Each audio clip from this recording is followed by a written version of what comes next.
તો આપણે શું કરવું પડે? આના પર કાચનો પ્યાલો આપણે ઢાંકીએ તો ધીરે ધીરે આ મીણબત્તી ઓલવાઈ જશે. આપણે ટ્રાય કરીએ. થઈ ગયું?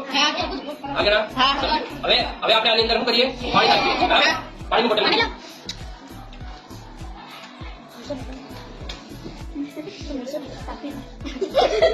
હવે અવાજ નહીં. હવે પાણી નાખીએ એટલે જે પ્રેશરના કારણે પાણી પાછું અંદર આવશે. બરાબર? ઉપર આવશે.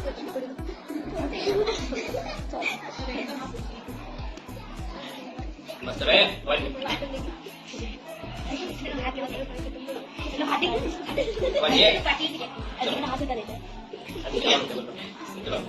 દેખાય બધા? હવે આપણે જેટલી હવાની જરૂર છે બરાબર એને સળગવા માટે એટલા વજનનું પાણી પાછું ઉપર આવશે. બરાબર? પ્રેશરના કારણે. જો આપણે તરત પછી જાય એવું કરવાનું નથી. બરાબર? ધીરે ધીરે મૂકવાનું છે. મૂકવાનું પાણી અંદર આવ્યું? દેખાયું?